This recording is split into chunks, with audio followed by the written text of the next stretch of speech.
Continuamos con factores pre y post faena que afectan la calidad de carne vacuna. Le damos la bienvenida a la doctora Gladys Rybak, profesora titular de la Cátedra de Tecnología de Alimentos de la Facultad de Ciencias Veterinarias de la UNI.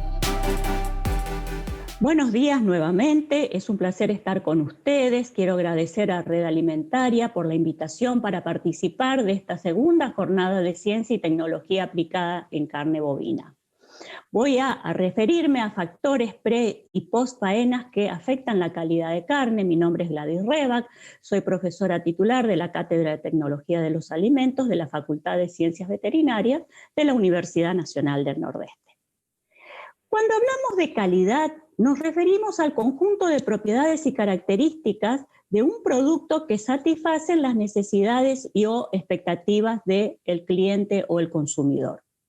Cuando hablamos de calidad en la cadena de producción de carne bovina, tenemos en primer lugar la producción primaria. Los productores eligen o prefieren una determinada raza, pero esa raza va a manifestar todo su potencial si le damos buenas condiciones ambientales, como ser manejo, buena sanidad, aplicar normas de bienestar animal, como vimos más temprano, y todo eso va a hacer que ese animal cumpla con los requisitos que busca el consumidor. Con respecto a la logística, tenemos que los animales deben ser trasladados o transportados desde el campo, desde el establecimiento pecuario hasta la industria, con ciertas condiciones que tienen que cumplir esos transportes. Y por supuesto también el traslado de esos alimentos o esos cortes de carne desde la industria hasta los centros de distribución. Cuando hablamos del frigorífico, o sea, la industria, ¿qué es lo que busca?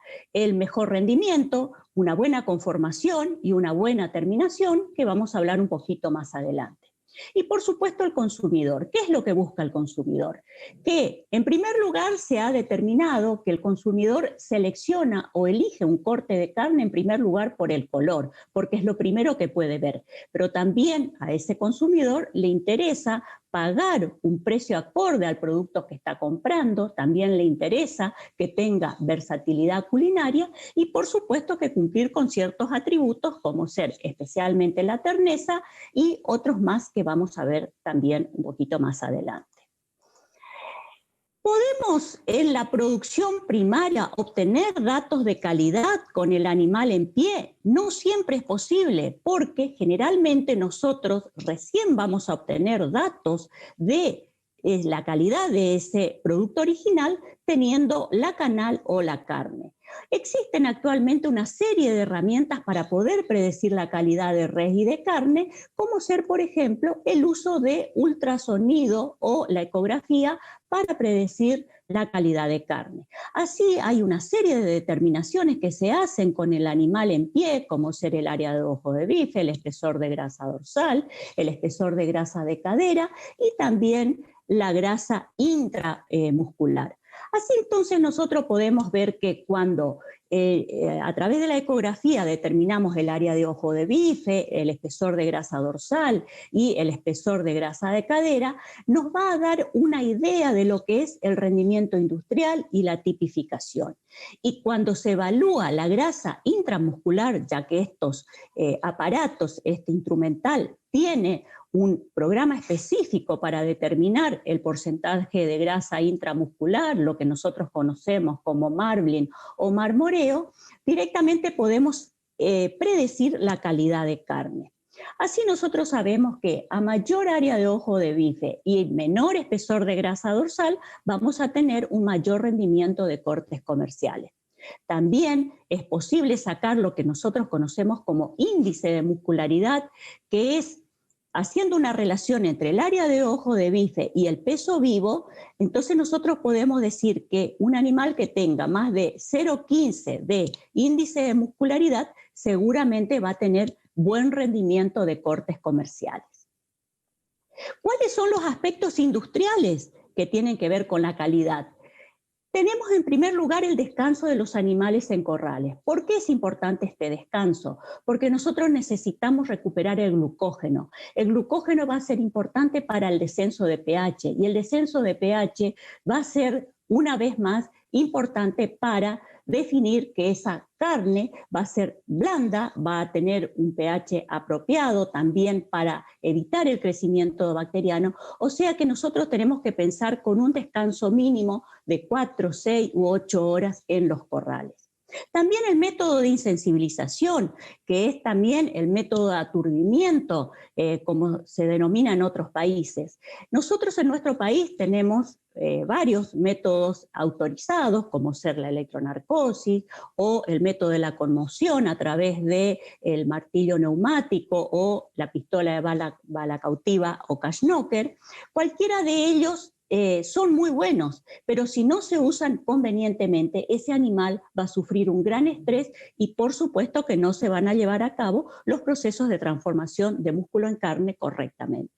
Otro aspecto importante en la industria es el sangrado o sangría. Nosotros tenemos que lograr que ese sangrado ocurra en al menos 2 minutos y si en lo posible podemos usar la electroestimulación que va a permitir un mejor y completo sangrado de ese animal.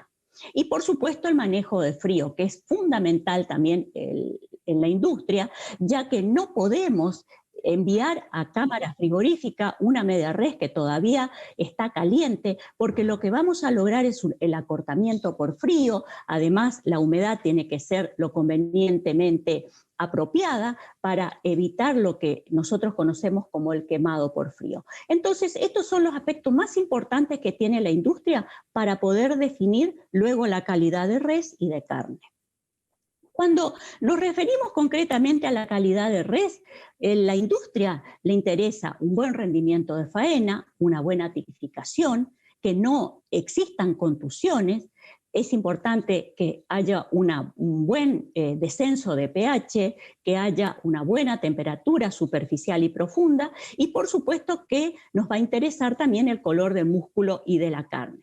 Fíjense, en estas fotografías podemos ver, eran tropas de animales que provenían de un mismo establecimiento, de una misma raza y con el mismo sistema de manejo de alimentación y de pronto aparecen estas características en la canal. Fíjense este cambio de coloración, por ejemplo, en las canales, y eso vemos que es un cambio de coloración en la grasa y también en el músculo, y se debe posiblemente a que ese animal sufrió algún tipo de penurias y lamentablemente con estas características no puede salir a la venta. Entonces nosotros tenemos que hacer la determinación de la temperatura superficial, por ejemplo, tomando la temperatura con un termómetro de tipo platina, debemos lograr que esa temperatura superficial sea de 2 o 3 grados, lo mismo que la temperatura profunda que se mide en las grandes masas musculares, la determinación del pH que lo realizamos entre la 11ª y 13ª costilla, porque nosotros lo que queremos lograr que en 24 horas ese pH llegue a un punto de 5,8, 5,9 y no tener algunas alteraciones de pH, como ser, por ejemplo, una baja muy rápida cuando todavía la media res está caliente, que es lo que nosotros conocemos como carnes PCE o pálidas, blandas y exudativas, o bien cuando ese pH se mantiene alto durante mucho tiempo. Recordemos que el pH en el animal vivo es de 7 y nosotros tenemos que lograr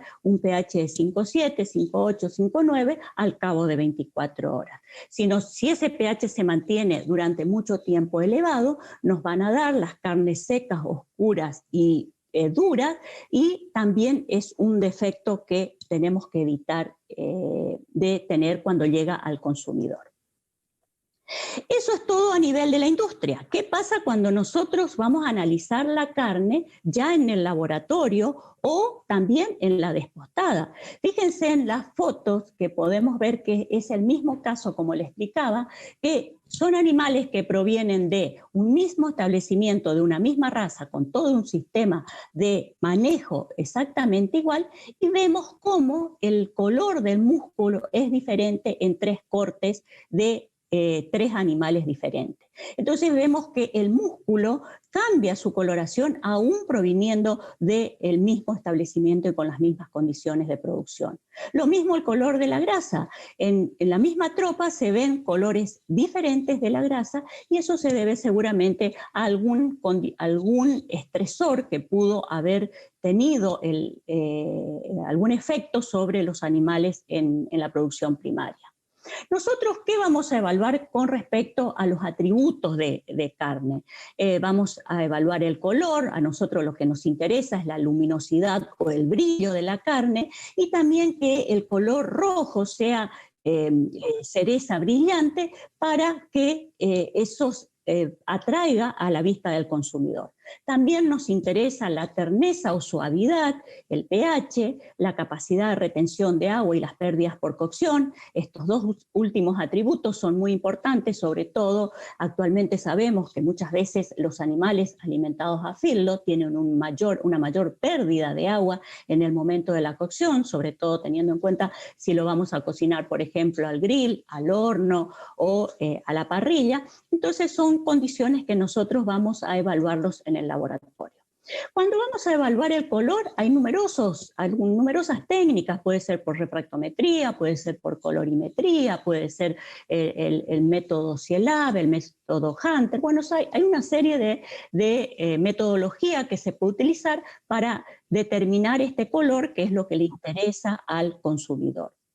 También tenemos la posibilidad de evaluar la terneza a través de una serie de genes, como ser el complejo calpaína-calpastatina, donde nosotros analizando a través simplemente de un pelo, de la saliva o de la sangre de un animal, podemos predecir si esa descendencia va a tener una carne dura o una carne blanda. Y eso lo podemos correlacionar con la cizalla Warner-Braczel, que es un método objetivo para medir la terneza de la carne. Bueno, como les decía, nosotros podemos determinar el pH tanto en la media res como en los músculos, en la despostada, en el laboratorio. Entonces, todas esas determinaciones las podemos hacer en el laboratorio para poder determinar si esa carne es o no de la calidad que nosotros estamos previendo.